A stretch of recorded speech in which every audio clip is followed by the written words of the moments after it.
If only Agents of S.H.I.E.L.D. was as good as the real Marvel Universe. Oh, the Inhumanity! Get it? Hi, I'm Jason Inman, and I love to read comic books. That's why this week I decided to review Inhumanity #1 and then give you your own guide into the Inhumans. I'm going to tell you about the Inhumans, and then I'm going to give you what I think are my favorite 3 Inhuman stories. But before I get to that, don't forget to go to majorspoilers.com, the comic book website where they know that you love comic books, and we do too. Now enough of this jibba jabba, let's talk about some Inhumans. Who are the Inhumans exactly? Well, they first appeared in Fantastic Four number 45. That was back in December of 1965, and they were created by writer Stan Lee and artist Jack Kirby. They are basically a race of super beings that were introduced in Fantastic Four that wore funky costumes and lived in a super futuristic city that the world didn't know about, that they had been evolved away from humanity and become inhumanity, pardon the pun, earlier in the centuries, like a long thousands and thousands of years ago. Now let me tell you exactly who the Inhumans are. There's Black Bolt. He's the king. He can kill you just by speaking at you, right? If he even says a whisper, you basically die. And also, I think he has the coolest costume ever. Right now in the Marvel Universe, he's presumed to be dead because him and his brother Maximus set off the Terran Miss that happened in Infinity just to stop Thanos. Next, there's Medusa, his wife. Now, her power is that she can move her hair like tentacles, that she can grab anything that she wants to. And she's currently a member of Scott Lang's FF. Other minor members of the Inhumans include Karnak. He's the guy who can see the flaw in everything. There's Gorgon, who's got the big hooves. There's Triton. There's Crystal, who she was married to Johnny Storm, and then Quicksilver, and then I think now Ronan the Accuser. She marries a lot. That's her thing. That's her Inhuman power, to marry a lot.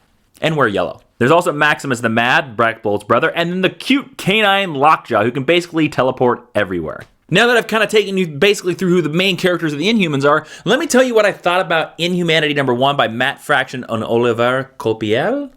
So this issue deals with all the fallout of Infinity. We focus on Karnak, only one Inhuman, although we do see Medusa, and we see it from his view, and apparently the Avengers think he's gone kooky crazy since Infinity. He sees the flaws, and he kind of suffers from depression, and Hawkeye and the Avengers lock him up in the tower, and he gets to see the city, and he sees supposedly the flaw in the universe, or the flaw in all of the Inhumans, their entire history, which kind of does a little bit of foreshadowing of stuff that I think we're going to see. Medusa shows up, tries to plead with him, and then basically at the end, he sees that the flaw in the universe is himself. And in a very powerful and striking moment, the art is amazing in this, and they choose the perfect words.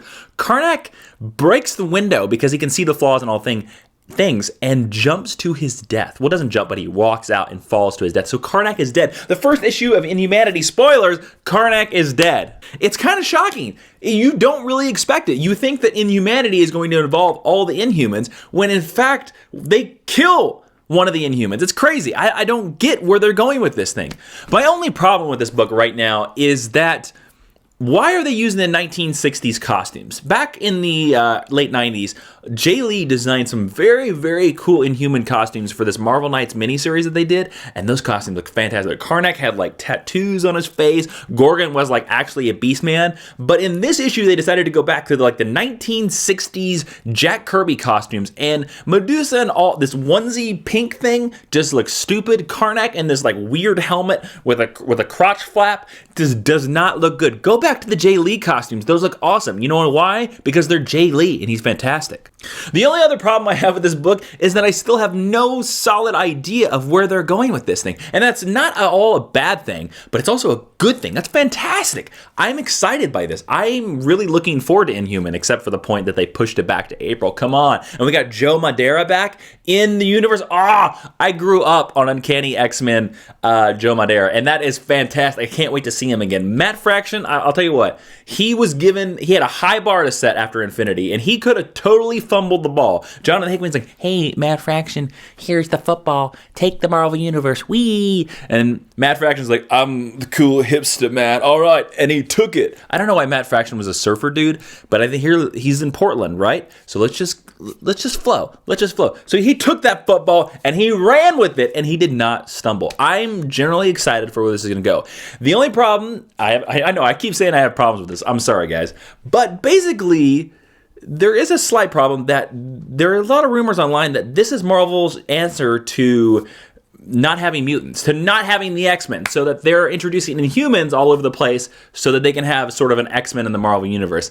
That kind of sucks. I hope that isn't true. I bet that is true. But anyways, Inhumanity for me is going to get 4 out of 5 stars. I thought this book was fantastic. It's a definite buy it. If you liked Inhumanity, I thought you might want to know what are some of my 3 other Inhuman stories that I really dig. Well, let's count them down. Number 3, of course, is the very first storyline that the Inhumans were ever introduced to, Fantastic Four number 45 and 48, back in 1965 by Stan Lee and Jack Kirby. Basically, it's their origin story. It's the time, it's the run, it's the classic comic book run that everybody in comics talks about, that Lee and Kirby were just throwing ideas onto the wall, and every idea was amazing. Every idea was fantastic. That's the Galactus period, that's the Frightful Four period, that's the everything awesome in the Marvel Universe that every writer from the Marvel Universe has been copying for 50 years happened during this run. The Inhumans are one of them. And actually, an interesting fact, Medusa had appeared before that issue as a member of the Frightful Four, so it was kind of a neat tie-in that Stan Lee brought her back. Anyways, that's a really cool story. You should definitely go check it out if you're any kind of Inhuman fan or Fantastic Four fan.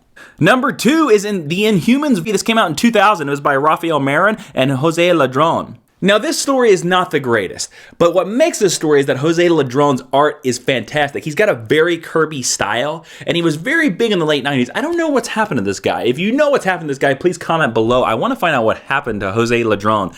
But fantastic. He's probably the best artist on the Inhumans. Well, let's save Jay Lee. I got some Jay Lee stuff coming up. But he's probably the best Inhuman artist since Jack Kirby, but pre-Jay Lee. I'm so saying. You got to check this out. This is hard to find. I don't think this is ever collected, but this was a good series. If you like the Inhumans, go check it out. And number 1, of course, is the Marvel Knights Inhumans by Paul Jenkins and Jay Lee. This is what I consider to be the best Inhuman story of all time. Marvel recently collected it in this awesome hardcover, recently oversized, so you can see the amazing Jay Lee art. This book is fantastic. This is one of those series that I'd always heard was awesome, and I never got the chance to read it. I just bought it out of the blue, and I'll tell you what, it is one of the best things I've ever read. I love this series. It's so good. It's probably the best Marvel Knight series of all time, in my opinion. I know that's high praise because you got Bendis Daredevil, you got all that stuff, but this book was fantastic. The costumes are amazing, and the pacing is amazing because each issue is from the perspective of a different Inhuman. Fantastic. If you are looking for something really cool and really quirky in the Marvel Universe, you definitely should buy this collection. Now, you may be asking yourself right now, Jason, why the hell are we talking about the Inhumans, man? Well, I gotta make a personal confession to you. Not a confection, because that's candy, but a confession to you. I really dig the Inhumans, and I don't know why. I can't tell you why. I mean, I think they look cool and they look stupid at the same time. I think they have really good storylines, and then they have really stupid storylines. But I think it's the whole fact that one of the main reasons why the Fantastic Four are one of my deep loves of the Marvel Universe, and a lot of people ask me why, but I think the natural inclination of the Fantastic Four is to always go into the unknown, to see the things. And during that 100-issue run, it was fantastic because Stan Lee and Jack Kirby were pulling back pieces of the known world and like letting us see the really cool parts inside this Marvel Universe sandwich. So imagine there's this just boring white bread and boring white bread, and that's the universe that we know. And then Stan Lee and Jack Kirby would just peek that sandwich in and like, oh, look, there's a really cool tomato in there, and it's made of cosmic rays, and it's fantastic. Cosmic ray tomato sandwich. Awesome. It's the natural human ability. I'm fascinated by things that we see the real world and we don't know what it really is. Like we got a moon out there, but here's a crazy thing. What if there were aliens on the moon? We just didn't know it. Mind blowing, right? Mind blowing. Fantastic Four dealt with that. So the Inhumans are a natural extension of that. They're a royal family of superheroes, and there's just something fascinating to me. Plus, Black Bolt's costume is fantastic. Fantastic to me.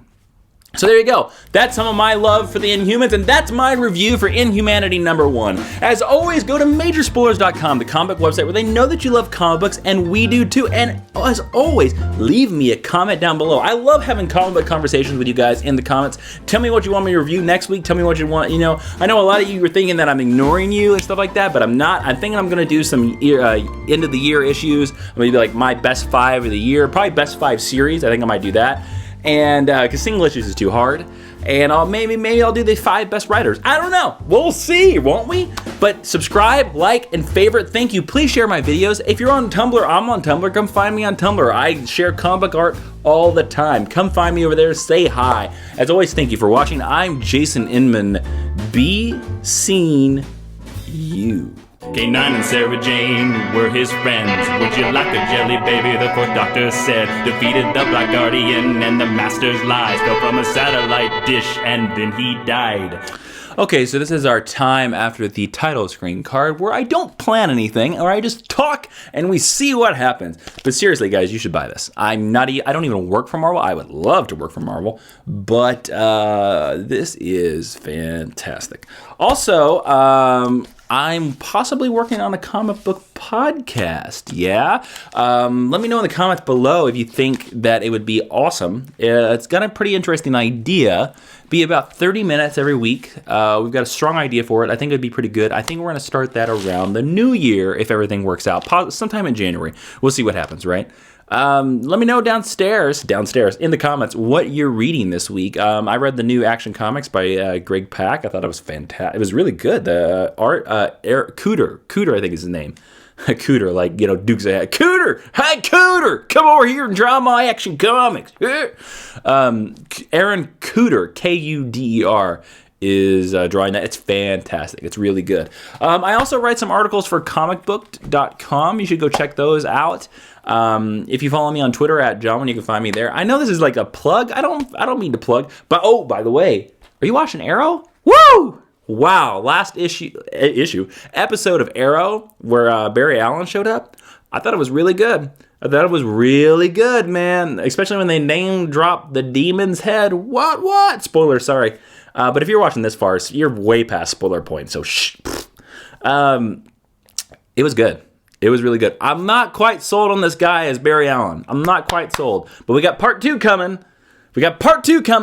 And I'm willing to let him, you know, prove that he's Speedy McFlash, as I'm going to call him. So, you want to know my theory too? In Arrow, here's a crazy theory, and I think I'm right. And you can be the people on the social medias that are ahead of everybody else. Ready? Here it goes. I think that Brother Blood, yeah, he's in the show. Brother Blood is creating Solomon Grundy. And you're like, what? No, it's not Solomon Grundy. But think about it. Put the clues together. He's got that super serum. He injects, right? You have to die to get these superpowers. What villain died and they came back to life even stronger? I wonder. And then, oh man, I'm forgetting the name. There's a guy, the guy that Oliver fought in that first episode of The Scientist has the same first name as the Solomon Grundy's first name, I believe. Okay, skip that last one, but my theory still holds. Let me know, comment downstairs, as I'm going to call it downstairs, my little Jawas. And that's what I'm calling you now. And let me know if you think I'm right, think I'm wrong, and whether you're watching Arrow too. Bye.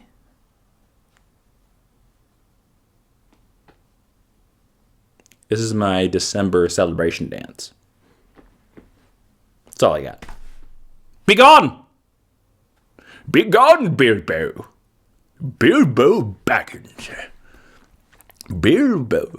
I don't know why I'm still rolling. Hey, it's not up to us to decide the time. No. That's a horrible. So I was talking to my special lady friend, and my special lady friend said that I had this is a stream of consciousness now. Just keep going with it, people. Keep going. I had a really good Ian McKellen as Magneto impression. And it's because I think that Patrick Stewart, when he's Professor X, only talks in a whisper. So if you go back and watch those X-Men movies, he only talks in a whisper. So in that very first scene in X-Men, one of Professor X's first lines is like, he's like, "I'm looking for hope." And then in the trailer for Days of Future Past, he's like, "We need you to hope again." That was not a good, but so Patrick Stewart goes, "I'm looking for hope, Eric." And then Ian McKellen goes, "I will bring you hope, my old friend. I just ask that you stay out of my way." I did it much better in the moment. I'm sorry. I'll work on it. I will. That's my promise to you. I will work on my Ian McKellen impression. Okay? It's between you and me. Happy holidays, kids. Sorry this went long. Hope you enjoyed it. Stream of consciousness. I can't even say the word. Stream of something, my Jawas. I'm just going to call you Jawas. It sticks. Stream of consciousness. That's it. Peace out. Yo.